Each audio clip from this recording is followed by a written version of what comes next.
Hello, dear friends, and welcome to our podcast dedicated to sight reading through the lens of the historically informed performance practice. And my name is Darina Ablogina. I'm Dakota Wayne. Hello. Hello. And today we're celebrating the Early Music Day. So, 10 years ago, REMA, it's the Early Music Association, picked 21st of March, first day of spring, and birthday of Johann Sebastian Bach, as a date to celebrate early music as a major common heritage in Europe, from the invention of Gregorian chant to the active community of the early 21st century. I thought it would be so nice to join this celebration with a special episode and special guests. I was thinking that it would be a great idea to include the subject of diversity, to investigate the situation with female composers, and to talk about the very first published female composer of the 16th century, which is Magdalena Casulana, and to connect her time, the Renaissance time, with our time. And that's why I have such beautiful guests now in front of me. My name is Liane Sadler. I'm a historical flute player. And my name is Francesca Gaza, and I'm a composer, singer, and pianist. It's great to have you. Thanks for joining. Liane, could you tell more about your research? Because that was the point. We met once, and you suggested this idea to talk about Magdalena Casulana because you were researching her heritage. Could you tell us more about that? Yeah, I found out about Magdalena Casulana in 2019, I think, and I couldn't believe that I'd never heard of her before. She was the first woman in Europe to publish her own compositions in her own name, to put her name to it. And I looked into them and I went, oh my gosh, they're just so beautiful, so vivid and colorful, amazing music. Why haven't I heard of her? That's just ridiculous. And so for my master's thesis, I wanted to look into her more, so I analyzed the first 4 compositions that were published in her name. But I also looked at all of the sources that were available at that time about her life and put it all together and tried to understand her in her context, what it was like to be a woman musician and composer in 16th century Italy. But you mentioned before that it was the first composer, female composer, that published her collection under her own name. What it is all about? Could you explain why it is so important? I mean, it's of course possible that compositions by women were published before under anonymous. It's hard to prove anything, of course, because we don't know. But in this time, in Europe, people understood anatomy a little bit differently to how we look at it now. So essentially, men were considered to be fully formed human beings. They were complete. And women and children and older people fell short somehow. So essentially, they believed that men had great intellectual and emotional capacities, and women didn't have that. So for them, it was just kind of impossible that women could compose as an intellectual activity. It kind of went against nature for them. So if a woman did compose, it kind of maybe didn't make sense, or it was not a disturbing. It was not right. Yeah. There's an account of Casulana performing in the 1570s, and the man who's writing about her says, yeah, she sang very nicely, it was very good, but actually her composition was what really impressed everybody, more than she should have done. It was much greater than it should have been. And that's really interesting that that's what he notes, that she was out of place by composing so well. And where does she come from, actually? Do we know that? Not completely certain. Probably northern Italy somewhere. It seems that she spent most of her life in northern Italian cities like Vicenza, Venice, possibly Florence, but it's not completely sure where she's from. And Francesca, where are you from? I'm half German, half Italian, and in the Italian part I'm from Follonica, which is a place close to Siena. And I grew up in Munich, though, in Germany. And we discovered that just now, before recording this episode, that probably your roots are from very similar area. I believe there is evidence of Casulana being in Siena as well. Yeah, that's in Siena. I studied, and I'm surprised actually that I myself didn't know about her. And what you just talked about actually just gave me the shivers. Yeah, but it's great to find out now and to talk about it. And when you were studying in Siena, how would you describe this Siena of the years of your studying there? I mean, I was in Siena. I wasn't studying composition yet. I was studying vocals and piano. And, well, it was an amazing place to be. I'm very thankful to have studied there. But we were 80 people studying there, and 6 female musicians were only there. Oh, so out of 80? Yeah. That was, but it's a very specific case. Yeah, so that was quite intense. I wasn't completely aware of that, because when you're 18, some people, some less, I was less aware of this problem. I just felt sometimes out of place, and I felt like I should be very careful what I'm wearing, how and when, especially if I'm, let's say, leading something or coming new to a rehearsal. I should be very careful. But it took a few years for like trial and error to kind of figure that out.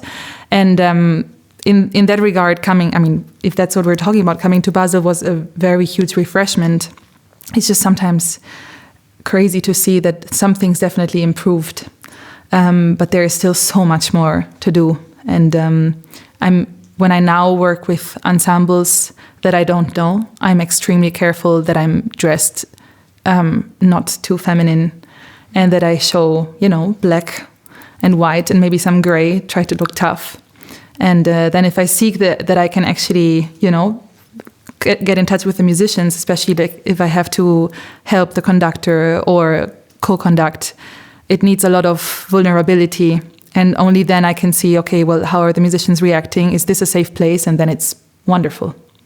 And yeah. It's interesting that we still have to consider all those factors, like all those little details, like we should keep that in mind all the time, constantly, right? Dakota, could you tell more about yourself? Because maybe not everybody knows you yet.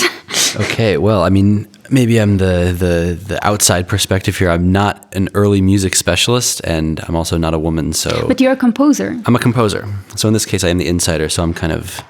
How can I bring something to this discussion here? And you're my co-host, so you're very much integrated. I was wondering, when you came to Basel, how did you experience this? Yeah, so this perspective that we brought up now with the diversity, how do you experience it from your side? That is also an interesting question. Basel seems like a very open place and very much kind of... I would say one of the more forward-thinking places in terms of social progress. I was studying in Austria before, in Graz, and some would say that Austria is a few years behind the curve. I grew up in the United States in a very liberal area around New York City, so I think this was never...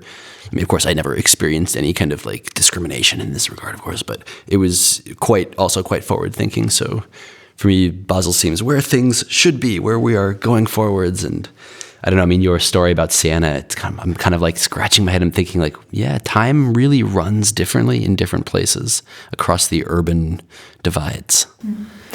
I just asked myself in my mind as well that from the outside also it's sometimes very clear to see that some places seem more progressive than others. But then also as individuals, we experience things differently. So even in a very outwardly progressive place, there are also individuals who might not experience it that way because, for example, people of color or non-binary people, etc. in a place that seems very progressive, it could not feel like that for them necessarily because we all have different levels of what's the word? Privilege. and yeah. So I also wanted to ask you about a message that Casulana wrote for her collection when it was published, because it had an interesting philosophy and idea and perspective and approach. It was a really strong message. So her first collection of entirely her own works was published in 1568. Before that, she'd published 4 madrigals in an anthology in 1566 and 1 other madrigal in 1567. And then this was her own collection in 1568. And the patron was Isabella de Medici in Florence. So normally in the preface, the composer is bowing down to this illustrious dedicatee and saying, I am not worthy, thank you, you're so amazing, these are terrible, but please accept my offering, this kind of thing. And Casulana does do this a little bit, but then she goes on to say more. So if I may read it out, she says, I'm truly aware, most illustrious and most excellent lady, that the first fruits of my labours, because of their weakness, cannot produce the effect that I would like, which would be not only to give your excellency some testimony of my devotion, but also to show the world, as far as I am permitted in this profession of music, the vain error of men, who believe themselves to be such patrons of the high gifts of intellect, that it seems to them they cannot be equally common to women. But with all this, I did not wish to fail to bring them to light, hoping that from the clear name of your excellency, so much light should be shed that from it some other higher intellect may be kindled, to demonstrate with clear effects what I have not been able to demonstrate with my mind. So there's two key things here for me that she's saying. The first is, I'm trying to show the world, yes, women can also compose, men, you're not the only ones. And the second part of that is also really interesting to me, because the more I read it, it's clear in my mind she's implying that she hopes that this also encourages other women to publish their compositions too. She hopes that someone who's better than her will publish them, but she's showing that it can be done. And this is kind of, for the 1560s, it seems really bold to say something like this to me. And when this was reprinted in 1583, the same dedication stayed there. She kept that dedication. It was a different publisher by that point. She had a chance to redo something if she wanted to change anything, but she kept the same dedication. So I think she was really strongly putting this statement out there. And what was this collection containing, this first published? Was it madrigals or? Yes, it was. Just to double check. The first collection of madrigals by Casulana, it contained 25 madrigals, including the 5 that had been printed in anthologies before. She just reprinted them in that, including a 4-part, canzona. You said before that she was studying with Vicentino. Is that right? Yeah, this is not my research, so I can't speak about it too much. But recently in Basel, there was a Vicentino symposium, and there were a lot of very, very fascinating talks. But one of them was by Catherine Deutsch, who's a French musicologist, and she blew my mind. She uncovered a lot of archival research, and her hypothesis, which is very, very strong, is that, Casulana was actually taught by Vicentino, which is amazing, because also before we had no idea who her teacher was, and people thought maybe she studied in Florence because it was a cultural center. And there were some people who said, she obviously didn't have a teacher, she must have taught herself, or she didn't have a good teacher because, she makes these mistakes, octave parallels, whatever it is, even though there are also, Cipriano de Rore, Orlando de Lasso, they do the same kinds of things sometimes as well. It comes up occasionally, but it's not okay when Casulana does it, apparently. That means she didn't have a good teacher. But it turns out there's a really strong case for her having been taught by Vicentino, so that blows that argument out of the water.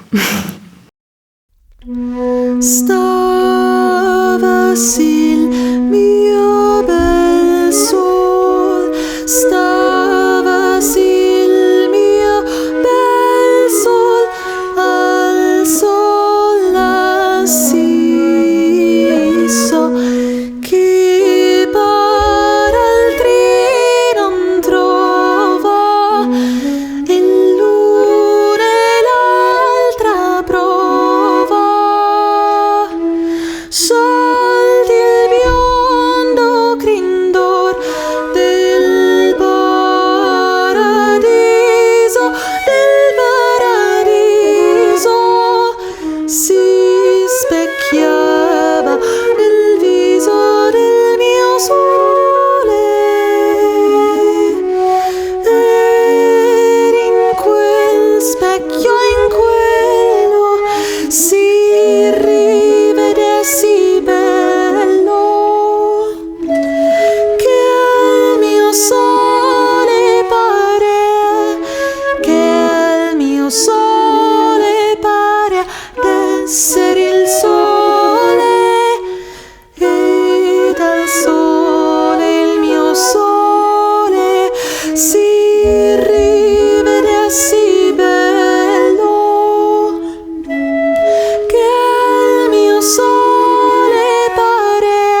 Yeah, Francesca, you understood the text. Could you tell us more about because you were singing the text, yeah. So could you tell us more about what it is about, this madrigal? I mean, it's obviously an old Italian, so I was sometimes actually wondering what exactly is the subject. She's basically describing her son, not in the sense of like a born sun, but the sun in the sky. And she's describing how this sun is next to her and the others can't shine as much as this sun. I mean, she talks about the blonde hair of paradise that reflects in the face of her son. It's very beautiful. Also, I love that at some point there's kind of this change where the first accidental comes into the piece. That's what seems to my son.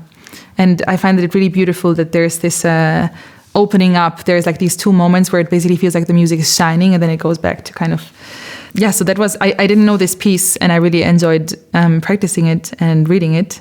Yeah, also it's really interesting that the first phrase and the sol, the sun, it ends on the G, so we have this really representation. That's true. It's a classic kind of Casulana thing as well. She's really careful. What I noticed is she's really, really careful and intentional with everything, but especially word painting moments. She chooses very special words, and so she used this word sol to also use the musica ficta, the sharp, F sharp, to make it super bright. And I mean, that's a common magical technique of the time, but it's something that she's very, very particular about this in her writing. And sometimes there is a B flat on this word, and then the sun is kind of coming. It's like it's like it goes behind the cloud or something. Yeah, I mean, as we're going back to Magdalena Casulana and her life and kind of how she was, circulating her works, I'm wondering, didn't she have problems finding a publisher? Or like, what was her kind of journey to get? I mean, must be a big thing already to be published as a woman in this time. Yeah, I also wondered about that, and I read a bit about how publishing worked at that time. So now we kind of imagine that it would work like today, like you find an agent perhaps, or you just go to a publisher and they take on the costs. But in this time, actually, most of the time you had to pay for your works to be published. So the benefit of doing that was then you had nice editions of your works and you could sell them. And usually you would be selling these to aristocrats so they could take them to their friends and sing together in an evening hanging out. So her collection of madrigals, she would have had to either pay for it herself or have a patron. So this is where Isabella de' Medici came in. She would have been the patron of this. Before that, though, when her madrigals were published in anthologies, this is where then it's a really big deal, because she wouldn't have been paid for this. She wouldn't have maybe even been asked. Unsure, that's not sure. But she didn't make money out of this, but they would have included her works because they knew people wanted them and that they could sell them. They could use her works to sell these anthologies and make money themselves. So yeah, but it is a big deal that she was able to publish, because she would have had to find a patron who would think, yeah, okay, I can invest in you. It's worth it. And that patron was Isabella de' Medici, in this case, royalty of Florence, if I understand. Yeah, absolutely. Who was also a musician herself. Okay. She was very keen on the arts. She spent a lot of time, she dedicated a lot of time to the arts and a lot of money. So she saw the value in her works and, really helped. Is that to say that then there were certain sectors of Italian Renaissance society that were more open to a woman composing? That's hard to say. I think Florence was progressive, quite progressive at that maybe. time. Okay. We could sort of speculate. I mean, it's possible. I can imagine that also women who wanted to sing together as well, and they did. Aristocratic women could absolutely sing in the privacy of their own home. They couldn't do it publicly. This was immoral. At the time, considered to be immoral. But perhaps it's very possible that other women wanted to buy works by another woman and sing them. In Italy of that time, there was also this famous ensemble consisting only of women, and they were playing and singing simultaneously at the same time. Yes, della Donna. Yeah. Yes. But they were a little bit after Casulana. Mm-hmm. So she was in the 1560s and 70s and a little bit in the 80s. Then she was mostly active. And the Concerto della Donna formed in the 1580s in another court. which I forgot the name. Ferrara court? Ferrara, yes, thank you. In the court of Ferrara. And this is interesting because, they were virtuosos of singing and instrumental playing. And it kind of, it had to be proven somehow that they were virgins. They had to marry men of the court, and they had to be managed by their husbands, of course, and they were rewarded highly for their services as musicians. But it was kind of like moralized or normalized voyeurism in a way. Sanitized. Even. Yeah, made it okay. They were professionals, but not in a bad way because they were kind of aristocratic. They had places in the court, and this made it okay for these women to sing publicly, and then everybody could enjoy it for everything that it offered. Didn't Luzzasco-Luzzaschi write for them a lot? Yes, for exactly. That? Yeah. And I find that for me as a singer, these pieces are quite difficult, incredibly beautiful, but I find it amazing that those people, all the embellishments where everything was completely written out. It's not easy. So it's really amazing that... But it's also a great source that is showing what could have been done at that time.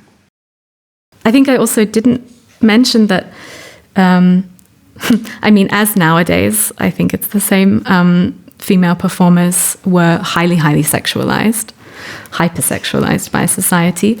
And music, because it's something that's so expressive, essentially, a woman performing music was highly sexualized at the time, which is why it was seen as immoral for a woman to perform and why they kind of found these loopholes to make it okay for the Concerto della Donna.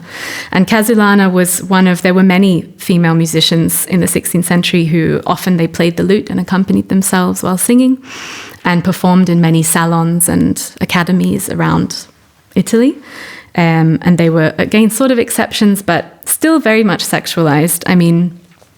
For example, in 1568, Casulana published her first collection of madrigals, and the following year, there was another aristocrat who published a poem about her that's borderline pornographic. It's quite gross. If you're interested, I can read an example to you of this poem. I'll just flip through my thesis, which I brought as a reference. Detail of this time. Bring us into the time. I have to explain it a little bit. Reality show of the 60s. But it's it's very interesting. So I'll read it out first of all. So he says, the writer says, he wants to thrust my eyes and face there in the hole of that instrument which you played so well. I, who was listening to you, was a bee sucking the sweetness from your flower, and the hole in which honey is produced would have been the belly of your lute. We can sit and ponder on that for a moment if you like. Or there's a reference to... Dakota is crying. I wish there was the camera so that my face could be broadcast. Wow, that's impressive. Mistress, if I were like that bee, for my pleasure with my buzzing, I would have made the bass to your trilling, that kind of bass which a piva sordina is wont to do in the back of the one who plays it. And a piva sordina is a type of bagpipes and used as a phallic metaphor. So, and I don't think, it's not a coincidence that she publishes a collection, a seminal work of 25 madrigals of her own, and the following year this poem is published. There's a sense of like trying to put her in her place a little bit. Yes, you're a wonderful performer, you sing so beautifully, and it's really, really sexual, and it's immediately, imagine how she must have felt if she read that. These are chains that like psychologically you're basically being put chains on because you don't want to be objectified with something that is not objectifiable by nature. And there's more of this kind of stuff that's written about her. And if I connect that back to her preface, she's aware. She knows what people think about her as a female musician and composer. And that's what she was trying to sort of rally against. She's trying to say, consider me as an intellectual being as well. Women can compose too. And then this guy publishes this poem. I think there's a direct connection there, and she knows what's going on. But also today, the feelings are maybe still there, right? I think I have to say there has been a lot of progress made. And I think there's definitely more awareness, just the fact that we're talking about it. And I think it's very important that we're not just women, but there's also men. I think these are things that should be shared all the time. I think it really depends. I think you're right, Dakota, about I think every place has a very different evolutionary placement with these things at the moment, which is interesting. And I think everything, it kind of looks to me like it's 10 steps forward and then 11 backwards sometimes. I think there is more attention now, specifically to the field of female composition. There is more attention. I feel like when there's commissions being done, for example, in Donaueschingen or Darmstadt, I feel that it's definitely more inclusive. I mean, correct me if I'm wrong, but that's the feeling that I'm getting. Yeah, I think in Scandinavia, there's a rule now that 50% of commissions should be commissioned to women, female composers. The problem is when you're starting out as a very young musician who wants to be a composer, or if you just, and then you start studying only male composers, which of course are incredible. Like the history is full of wonderful composers, and I think they should be studied. But there is a problem with not having role models, and that's a really big issue. And I feel like there should be more awareness brought to teachers, brought to students, that there should be more talk about what it means. And also just openly speaking how it affects a female composer. Yeah. And I think that still, even though now, especially in the 20th century, there is a lot of female composers, and also in the contemporary field, I still feel like when you study, there's a male dominance in what you get information to, which, I think it's slowly changing, but that's definitely part of the problem. If I might jump in here, I mean, what you say, I think, is absolutely true. That classical composition education, you're studying the Wiener Klassik, the three boys, the Zweite Wiener Schule, the three boys, and then the German Romantic. It's like the big pinnacle of composition in Europe. And I mean, I don't know. I would ask you the same question. How was it for you? Like, how did it affect you? This kind of male dominance of history. I mean, I want to stress that that's just my experience, and I think for every female musician it's different. I mean, for me in the beginning, I didn't even think about anything. I was doing something. I'm coming from a very open household. Had the luxury of studying in high school with people that were extremely open. I never felt like my gender was a problem, which I think is a amazing thing. And then suddenly I started to go to university, and I felt like it was becoming a problem, and that definitely held me back. It held me back, and I feel like I'm getting a lot of opportunities. Sometimes I wonder if I'm getting them because I'm a woman. However, I'm happy to take them. I don't really care. Take them.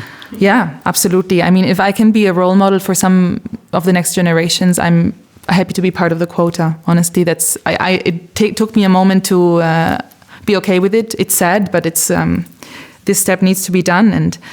And the other thing I wanted to say is, for me, one of the main problems, but that's also something where I have to work on, because you read history books, and for example, I was just reading this about Schönberg was reading this Weininger, who had very extreme opinions, was a very extreme person, and he was describing everything that is bad as feminine music. And I mean, like these are things that I can read them, and you're reading them, and you find them as an interesting fact. I read them and I'm like, oh my God, okay, is my music too feminine? I've been told that my music is very gentle and soft and beautiful, and then instead of taking the compliment, I'm just like, oh my God, this is bad. This means something bad. I have to be tough. My music has to be extremely, like non-harmonical, doesn't need to have melodies, which is then also, of course, a problem of style, especially nowadays with Neue Musik and the unbent genre wall between all the different styles and neighboring styles. Yeah. And I think people can argue, but when I say masculine and feminine, I don't mean like a man and like a woman. It doesn't, in my opinion, it doesn't really matter if that's your intention, because those are the words you use, and things like that, they go into our subconscious, and then we don't even realize that we start to think this way. So that's a problem of the language that you use matters. Also, this kind of judgment, like feminine music, while I was studying in Moscow Conservatory, maybe like 11 years ago, there was still such a judgment around. So even not that far away from us time-wise, in some countries or in some societies, it's still present. If I may go back to you were talking about when we're studying and we're looking at mostly male composers. So we often ignore cases of female composers, or we dismiss them sometimes. We see them just as exceptions, and we don't consider also the possibilities of other ways that women were contributing to musical life at different periods in history. Because if we only consider a published composer, that's the only way to go down in a history book, then we're ignoring a lot of other ways of making music and taking part in musical life. And we're also then ignoring like a lot of people who did a lot. And we almost get this idea that, women didn't make music, and they just didn't do that. And did they even exist? I don't know. And I don't think it serves us now either to ignore and dismiss other ways of contributing to music and music history. It doesn't serve us now to not have a complete picture of humanity. Well, going back to the beautiful music of Francesca, we have a piece that we're going to sight read now. Okay, Francesca, could you tell us about this piece? As I understood, you composed this piece especially for our sight reading session. Well, not completely, actually. The piece is part, piece that I brought in is part of a bigger piece for a large ensemble that I wrote. And I just wrote a third and fourth voice and just changed some things. But I thought it would be nice to adapt something to this setting. And about the piece, it's just when I came to Basel, I ended up doing courses in the Schola because I was interested. And I fell completely in love with some techniques and the harmonic language, especially of the Renaissance, the chromatic language. I was crazy about the Burgundy school with Dufay and Benchois, and just had a year of like going nuts about them. And I started to do a lot of exercises in the style, not because I want to repeat a method, but because I think that's my very personal feeling about it. But by borrowing a method, you can change it, but you kind of continue on a sort of traditional line that opens up for something new that is not necessarily radical. I wouldn't call my music radical, but I really love to explore the techniques and mix them up with stuff that is, now happening. And so this piece is basically based on a bicinio, on the bicinio technique by Lasso. Probably not completely historically accurate, but and it's just an expansion of that. It's really beautiful. And Dakota spontaneously played the piano part. Spontaneously. Spontaneously, yeah. What do you think? Yeah, I mean, you said it, you're mixing techniques from different times and different periods. I mean, this piece features this ostinato line of a 6-beat and 7-beat phrase, this kind of a A-E-A thing. I mean, I'm not a jazz musician, so this might sound really naive, but it's kind of like a dancey dance music. Has some kind of like, it's rhythmic and it's repetitive. You can dance to it, a bit off kilter, arrhythmic, asymmetrical, but yes. And then on top of that, traverso and counterpoint. So it's a unique mixture.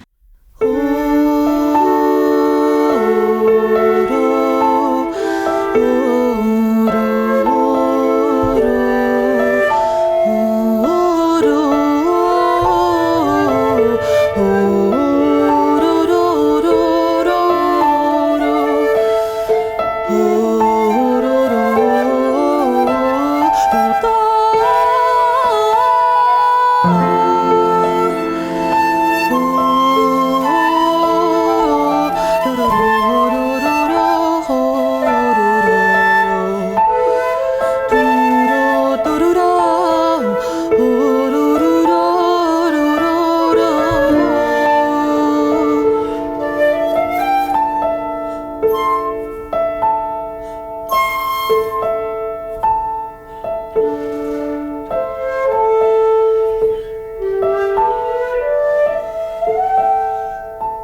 was an interesting combination of instruments because it was a modern piano, two traversi, Renaissance traversi, and the voice. And I think it was a good combination, actually. It sounded pretty elegant. That was my impression. I mean, in a sense, it kind of makes it's logical. Okay, jazz, there's a lot of improvisation, looser harmonic structures, and early music also is featuring lots of kind of improvised ornaments. I don't know, maybe Francesca could speak more to your ideas of the connection between these two worlds, I guess. Yes, jazz is such a big word by now. It's a big word. So I have a jazz background. I have a jazz and classical training, and I started off with jazz composition and then slowly went on to classical composition, but always kind of had my main domain in between the worlds. And definitely Renaissance, especially Renaissance music, because with Baroque music it becomes kind of more fixed. I can anticipate what's going to happen. Not always, but this is how it feels to me with a lot of, especially later Baroque music. What I love about Renaissance music is that it kind of harmonically, it surprises you, and it's very modern. I find it sounds extremely modern. Yeah. It has a lot of modal interchange, which is a typical jazz term. Mm-hmm. I feel kind of funny using it in this context, but I was just completely shocked that that's what's going on. And I find it quite adventurous in a lot of cases. And so the connection to jazz happened. I wouldn't say I'm trying to mix jazz and early music at all. That's my background. And I think we're not anymore in a time where, you were born in a country and you're only exposed to the country's music. Because since we grew up, we're exposed to so much music, old music, new music. I don't know, I'm in love with this Pakistani band at the moment, and I can just listen to it. And at the same time, I love Kaya Sariaho, and it's a very weird mixture. And I guess just unintentionally these things mix. There's intentional things that I do by mixing, but there is a lot of also unintentional things that happen. And if I might expand on that, I think what I really stand for is this boundary, this imaginary boundary between genres that I'm trying to kind of not consider too much. Francesca, you recorded a CD recently that involves early instruments and new instruments. Could you tell more about this combination and the music that you recorded? Yes. So this is an ensemble of, now 13 people. Back with the CD it was only 11. And it's 6 performers from Renaissance and Baroque music, let's say early music performers on their instruments, viola da gamba, Baroque flute, cornetto, harpsichord, theorbo. I'm not missing anything, I think. Okay, so it's 5. And then there's 2 voices, double bass, piano, drums, electric guitar. Trombone, exactly. Thank you. And bass clarinet. And this was actually my thesis. I recorded it 2 years ago, and this ensemble still exists. It's called Kugelförmigkeit, which means spherical shape. And it comes from the concept of the composer Bernd Alois Zimmermann, who kind of probably you know about this, but he talked about the Kugelförmigkeit der Zeit, which is this concept where you have a sphere and you're in the middle of a sphere and you can reach out to any point of this ball-shaped thing, and you can just reach into the past, into the future, into the present, into the further past. And I felt a lot of pressure to do something. I wanted to mix these instruments and write something for them, but I felt a lot of pressure to say, this is allowed, this is okay, you're not doing a patchwork. I really don't like patchwork. I like creating something that doesn't showcase the difference between stuff, but tries to more meld them. And so this whole album is based kind of on working with perception of time in a musical and in a philosophical way. Great. Okay, and where can we download or listen to your album?